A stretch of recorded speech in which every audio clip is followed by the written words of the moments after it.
குருவியின் வாழைப்பழம். ஒரு அழகான காட்டுல மீனுங்கிற ஒரு சின்ன குருவி வாழை தோட்டம் வச்சிருந்துச்சு.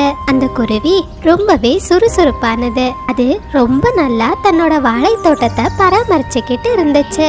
மீனு குருவியோட கடின உழைப்பால அந்த வாழை மரங்கள் எல்லாமே ரொம்ப சீக்கிரமா பெருசா வளர்ந்துடுச்சு. இத பார்த்த குருவி ரொம்ப சந்தோஷப்பட்டுச்சு. அம்மா அம்மா, நம்ம கிட்ட இவ்ளோ வாழைப்பழங்கள் இருக்கே, இதெல்லாம் வச்சு நீங்க என்னம்மா செய்ய போறீங்க? மகளே சாரா, இந்த வாழைப்பழங்களை எல்லாம் நாம சந்தையில கொண்டு போய் வித்தா நமக்கு நிறைய காசு கிடைக்கும். அந்த காசை சேமிச்சு நீ வளர்ந்த அப்புறம் உன்னோட படிப்புக்காக அம்மா செலவு செய்வேன். ஹையா ஜாலி.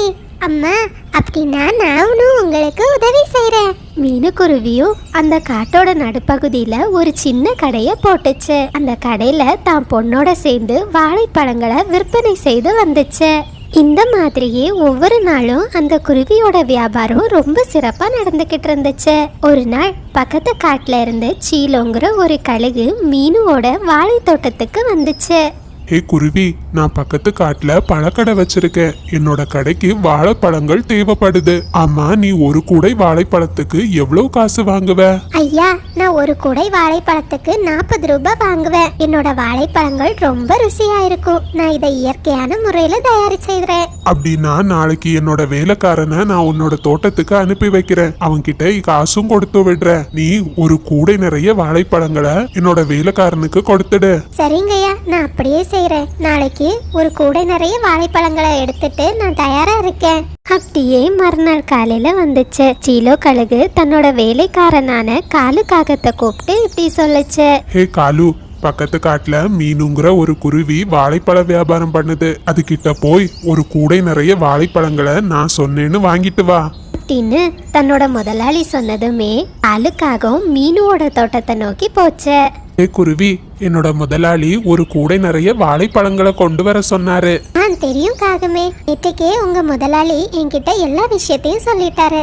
அதான் நான் கூடை நிறைய வாழைப்பழங்களை வச்சு ரெடியா இருக்கேன். இந்த எடுத்துக்கோங்க அப்படின்னு மீனுக்குருவி சொன்னதுமே காலுக்காகவும் கூடை நிறைய வாழைப்பழங்களை எடுத்துக்கிட்டு அதுக்கான காசை மீனுக்குருவி கிட்ட கொடுத்துச்சு. பிறகு அந்த வாழைப்பழங்களை எடுத்துக்கிட்டு அங்கிருந்து பறந்து போச்சு. வாழைப்பழத்துல இருந்து வர வாசனை ரொம்ப அருமையா இருந்துச்சு. அது காலுக்காகத்தோட பசிய மேலும் மேலும் தூண்டிக்கிட்டே இருந்துச்சு. இதனால காலுக்காகவும் ஒரு மரத்தடியில அந்த வாழைப்பழ கூடைய வச்சு யோசிச்சுக்கிட்டே இருந்துச்சு. ஆஹா, இந்த வாழைப்பழங்கள்ல இருந்து என்ன அருமையான வாசனை வருது. இந்த வாசனையே இந்த பழங்கள் ரொம்ப சுவையா இருக்கும்னு சொல்லுது. இதுல இருந்து ஒரு பழத்தை சாப்பிட்டா நம்மளோட முதலாளிக்கு என்ன தெரியவா போகுது? ஒரு பழத்தை மட்டும் சாப்பிட்டுட்டு மீதி எல்லா பழத்தையும் நம்ம முதலாளி கிட்ட கொண்டு போய் கொடுத்துடலாம் அப்படின்னு சொன்ன காலுக்காகவும் அந்த கூடையில இருந்து ஒரு வாழைப்பழத்தை சாப்பிட்டுச்சு. வாழைப்பழம் ரொம்ப ருசியா இருந்ததுனால மேலும் மேலும் 10 வாழைப்பழங்களை சாப்பிட்டுடுச்சு. பிறகு அந்த கூடை எடுத்துக்கிட்டு தன்னோட முதலாளி இருக்கிற இடத்தை நோக்கி போச்சு. என்ன காலு, கூடையில வாழைப்பழம் குறைவா இருந்தது மாதிரி இருக்கு. இல்ல முதலாளி, அந்த குருவி தந்த வாழைப்பழங்களை நான் அப்படியே எடுத்துக்கிட்டு வரேன். அந்த குருவி எனக்கு இவ்ளோ வாழைப்பழங்களை தான் கொடுத்துச்சு. ஓ அப்படியா, சரி பரவாயில்ல, வா வந்து வியாபாரத்தை கவனி அப்படின்னு சொன்ன கழுகு அன்னைக்கு வழக்கம் போல வியாபாரத்தை ஆரம்பிக்க தொடங்குச்சு. அந்த காட்டுல இருந்த நிறைய பறவைகள் மீனுக்குருவியோட வாழைப்பழத்தை விரும்பி வாங்கினாங்க. இதனால சீலோ கழுகுக்கு அதிக லாபம் கிடைச்சது. அப்படியே அந்த நாள் முடிஞ்சு போச்சு. மறுநாள் காலையிலயும் வந்துச்சு. காலுக்காகவும் வழக்கம் போல மீனுக்குருவி கிட்ட இருந்து ஒரு கூடை நிறைய வாழைப்பழங்களை வாங்குச்சு. பிறகு நேற்றைக்கு போல இன்றைக்கும் ஒரு மரத்தடி வாரத்துல வச்சு யாருக்கும் தெரியாம திருட்டுத்தனமா வாழைப்பழங்களை சாப்பிட ஆரம்பிச்சது. வாழைப்பழங்கள் ரொம்ப ருசியா இருந்ததுனால நேற்றை விட இன்னைக்கு 5 பழங்களை காகம் அதிகமா சாப்பிட்டுச்சு. பிறகு அந்த கூடை நிறைய இருந்த வாழைப்பழத்தை எடுத்துக்கிட்டு தன்னோட முதலாளிய நோக்கி போச்சு. என்ன, நேற்றை விட இன்னைக்கு வாழைப்பழத்தோட அளவு ரொம்ப குறைவா இருக்கு. முதலாளி, அந்த குருவி எனக்கு இவ்ளோ வாழைப்பழங்களை தான் கொடுத்துச்சு. வியாபாரத்துக்கு நேரம் ஆகிட்டுன்னு சொல்லி நான் ரொம்ப வேகமா பறந்து வந்தேன். எனக்கு வேற எதுவும் தெரியாது முதலாளி அப்படின்னு காலுக்காகவும் போய் சொல்லுச்சு. சீலோ கழுகுக்கு ஒரு சந்தேகம் வந்துச்சு. சரி, நீ கடையில இருந்து வியாபாரத்தை பாத்துக்கோ, எனக்கு ஒரு முக்கியமான வேலை இருக்கு, நான் போயிட்டு வந்துடுறேன் அப்படின்னு சொன்ன சீலோ கழுகு மீன் குருவியோட தோட்டத்தை நோக்கி பறந்து போச்சு. வாங்க கழுகாரே, கொஞ்ச நேரத்துக்கு முன்னாடி தான் உங்களோட வேலைக்காரன் வந்து என்கிட்ட கூடை நிறைய வாழைப்பழங்களை வாங்கிட்டு போனாரு. எல்லாம் எனக்கு தெரியும். அது சரி மீனு, நேற்றைக்கும் வாழைப்பழங்களோட அளவு கம்மியா இருந்துச்சு, இன்னைக்கு வாழைப்பழத்தோட அளவு அதை விட குறைவா இருக்கு. நீ பேசினபடி எனக்கு ஒரு கூடை நிறைய வாழைப்பழத்தை தரவே இல்ல. கழுகாரே, நீங்க என்ன சொல்றீங்க? நான் சரியான அளவு வாழைப்பழத்தை தான் நேற்றைக்கும் இன்னைக்கும் வச்சேன். நடுவுல எங்கேயோ தப்பு நடந்திருக்கு. சரி, கூடிய சீக்கிரமே நான் குற்றவாளி யாருன்னு கண்டுபிடிக்கிறேன் அப்படின்னு சொன்ன சீலோ கழுகு தன்னோட மனசுல ஒரு திட்டத்தை போட்டுக்கிட்டு அங்கிருந்து பறந்து தன்னோட காட்டுக்கு போச்சு. பிறகு வழக்கம் போல தன்னோட பழக்கடையில வியாபாரத்தை பண்ணிக்கிட்டு இருந்துச்சு. மறுநாள் காலையில காலுக்காகவும் வழக்கம் போல மீனு குருவியோட தோட்டத்துக்கு வாழைப்பழங்களை வாங்குறதுக்காக போச்சு. சீலோ கழுகோ காலுக்காகத்துக்கு தெரியாம ஒரு பெரிய குச்சியை எடுத்துக்கிட்டு காலுக்காகத்தை பின்தொடர்ந்து போச்சு. ஹே குருவி, நாளையில இருந்து நீ 2 சீப்பு வாழைப்பழங்களை அதிகமா வை, இத என் முதலாளி தான் சொல்ல சொன்னாரு. சரி காகமே, நான் அப்படியே செய்யறேன் அப்படின்னு 2 பறவைகளும் பேசிக்கிட்டு இருந்தத சீலோ கழுகு மறைஞ்சிருந்து பாத்துக்கிட்டு இருந்துச்சு. பிறகு காலுக்காகம் வழக்கம் போல வாழைப்பழங்களை எடுத்துக்கிட்டு தன்னோட காட்டை நோக்கி பறந்து போச்சு. அப்படி பறந்து போற வழியில காலுக்காகத்தோட மனைவி அதனோட எதிரில வந்துச்சு. ராணி, நீ என்ன இந்த பக்கமா பறந்து வர? காலு, நான் என்னோட அம்மாவை பாக்குறதுக்காக போறேன். ஓ அப்படியா? ராணி, உனக்கு வாழைப்பழங்கள் வேணுமா? இந்த வாழைப்பழங்கள் ரொம்ப ருசியா இருக்கும். என்ன சொல்றீங்க காலு? இத நம்ம சாப்பிட்டா உங்களோட முதலாளி கண்டுபிடிச்சிட மாட்டாரா? இல்ல, என் முதலாளி என் மேல ரொம்ப நம்பிக்கை வச்சிருக்காரு. வாழைப்பழங்கள் குறைஞ்சா அவரு கண்டே பிடிக்க மாட்டாரு அப்படின்னு சொன்ன 2 காகங்களும் அந்த வாழைப்பழங்களை சாப்பிட ஆரம்பிச்சாங்க. இது எல்லாத்தையுமே மறைஞ்சிருந்த சீலோ கழுகு பார்த்துக்கிட்டே இருந்துச்சு. பிறகு அந்த 2 காகங்களுக்கு முன்பாக சீலோ கழுகு வந்துச்சு. கழுகு திடீர்னு பார்த்ததுமே 2 காகங்களும் ரொம்ப பயத்துல அழுதாங்க. காலு, தினமும் இதனாலதான் வாழைப்பழங்கள் குறையுதா?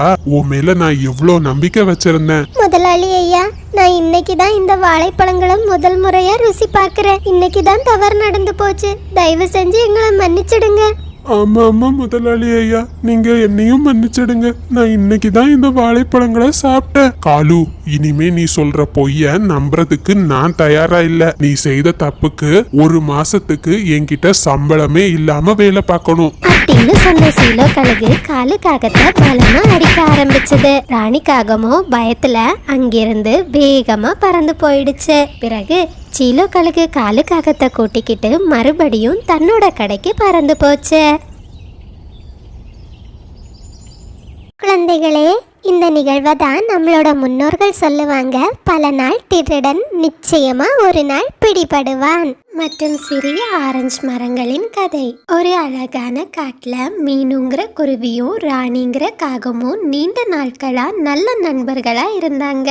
மீனு குருவி எல்லார்கிட்டையும் ரொம்ப அன்பாகவும் பாசமாகவும் நடந்துக்கும். ராணிக்காகமோ எல்லா விஷயத்திலையும் தான் தான் முதல்ல இருக்கணும்னு ஆசைப்படும். தினமும் ராணிக்காகம் தான் வீட்டுல இருந்து தான் தோழி மீனுவை பாக்குறதுக்காக அதனோட வீட்டுக்கு போகும். மீனு, வா, நாம உணவு தேட போலாம். தோழி ராணி, நான் நேற்றுக்கு ஒரு அழகான மாம்பழ தோட்டத்தை பார்த்தேன். அதுல நிறைய மாம்பழங்கள் இருந்துச்சு. வா, நாம இன்னைக்கு அங்க போலாம். ஓ, இன்னைக்கு மாம்பழ தோட்டத்துக்கு போறோமா? மீனு குருவியை விட நான் தான் அதிக மாம்பழங்கள் இருக்கிற மரத்தை பிடிச்சிக்கணும் முதல்ல அப்படின்னு தன்னோட மனசுல நினைச்சுக்குது ராணிக்காகம். கொஞ்ச நேரத்திலேயே 2 நண்பர்களும் உணவு தேடி அந்த மாம்பழ தோட்டத்துக்கு போனாங்க. ராணிக்காகம் நினைச்சபடியே அது நிறைய மாம்பழங்கள் இருக்கிற மரத்தை முதல்ல பிடிச்சிடுச்சு. அது எல்லா மாம்பழத்தையும் வேக வேகமா சாப்பிட்டுச்சு. மாம்பழத்தை சாப்பிட்டுட்டு 2 நண்பர்களும் வீட்டுக்கு கிளம்புற நேரத்துல தரையில 2 ஆரஞ்சு விதைகள் கிடப்பத பார்த்துச்சு. மீனு, இங்க பாரு, இங்க 2 விதைகள் இருக்கு.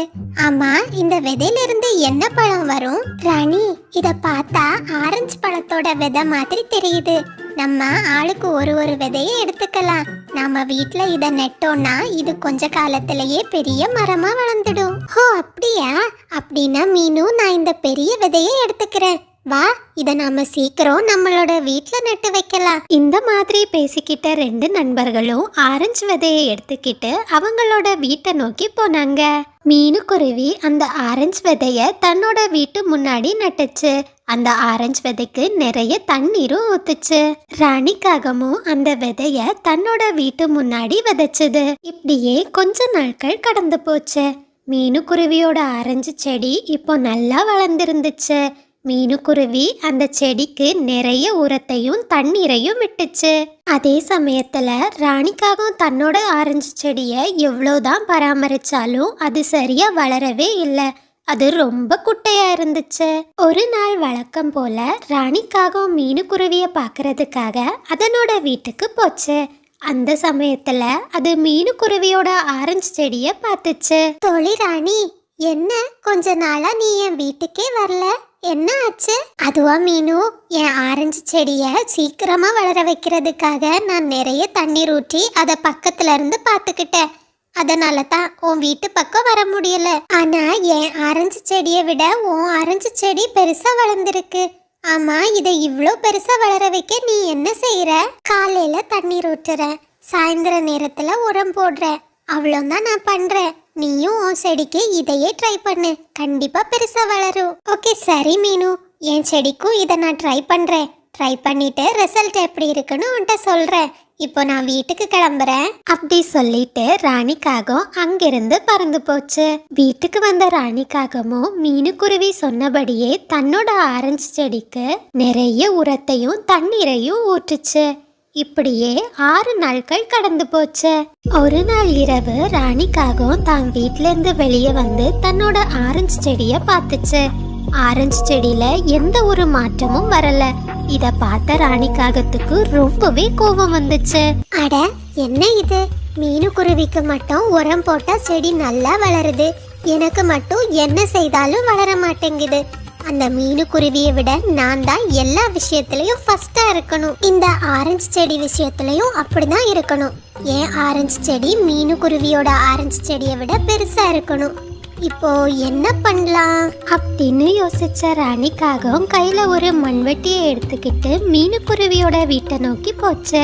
ஹே ஆரஞ்சு செடி, இன்னையிலேருந்து நீ எனக்கு சொந்தம். நீ என் வீட்ல நிக்க வேண்டிய செடி. நான் உன்னை இப்பவே கொண்டு என் வீட்ல நடப்போறேன்.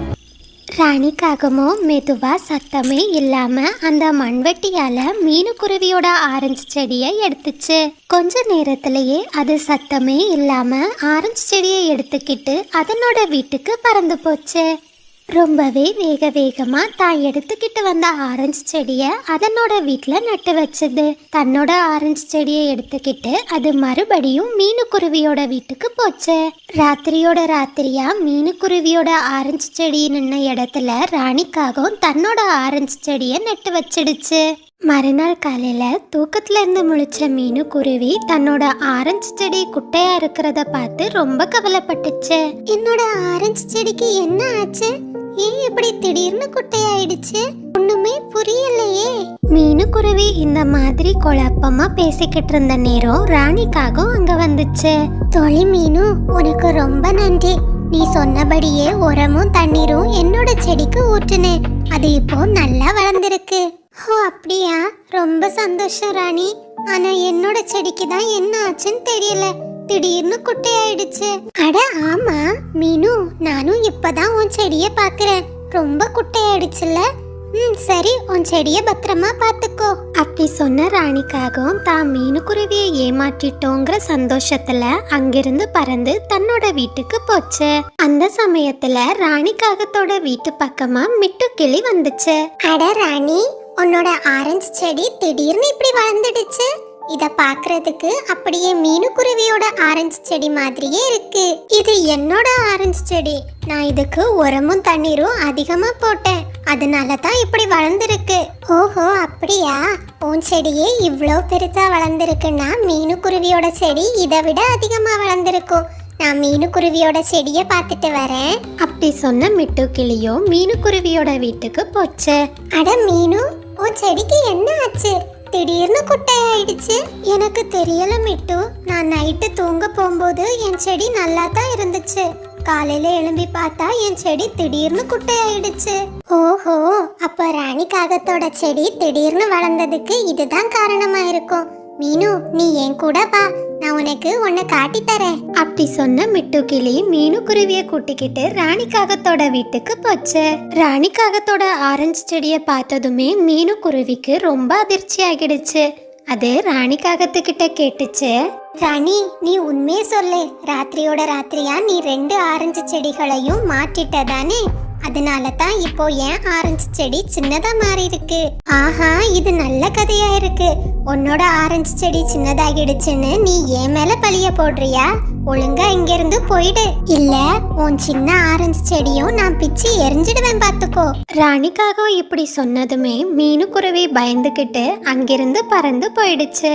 இந்த மாதிரியே 3 மாதங்கள் கடந்து போச்சு. ராணிக்காகத்தோட ஆரஞ்சு செடி இப்போ பெரிய மரமா வளர்ந்துருந்துச்சு. ஆனா மீனு குருவியோட ஆரஞ்சு செடி வளரவே இல்லை. அது சின்ன மரமாகவே இருந்துச்சு. என்னோட ஆரஞ்சு மரம் எவ்வளோ பெருசா இருக்கு. மீனு குருவியோட ஆரஞ்சு மரம் எப்படி இருக்குன்னு பார்த்துட்டு வரலாம். அப்படி சொன்ன ராணிக்காகவும் மீனு குருவியோட வீட்டை நோக்கி போச்சு. ஐயோ பாவம், என்ன மீனு குருவி, உன் ஆரஞ்சு மரம் இவ்வளோ குட்டையா இருக்கு. பார்த்தாலே சிரிப்பு தான் வருது. மீனு குருவி அதனோட மரத்தை நல்லா தான் பார்த்துக்கிச்சு. ஆனா என்னவோ மரம் தான் வளரவே மாட்டேங்குது. ஓ அப்படியா? மீனு, நீ ஒரு வேலை செய்ய, இந்த மரத்தை வெட்டி கடையில கொண்டு கொடு. காசாது மிஞ்சும். அப்படி ஏளனமா சிரிச்ச ராணிக்காகவும் தான் மரத்தை விட மீனு குருவியோட மரம் சின்னதா இருக்குங்கிற சந்தோஷத்துல அங்கிருந்து பறந்து போச்சு. கொஞ்ச நாட்கள்லயே 2 பறவைகளோட ஆரஞ்சு செடியிலையும் பூக்கள் வர ஆரம்பிச்சது. கொஞ்ச நாள்லயே பூக்கள்ல இருந்து ஆரஞ்சு பழமும் வந்துச்சு. ராணிக்காகத்தோட ஆரஞ்சு மரத்துல இருந்த ஆரஞ்சு பழங்கள் சின்னதாகவே இருந்துச்சு.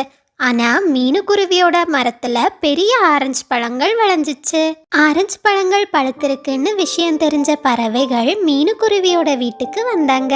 எனக்கு ரொம்ப சந்தோஷமா இருக்கு மீனு, உன்னோட மரத்துலயும் ஆரஞ்சு பழங்கள் விளைஞ்சிருக்கு.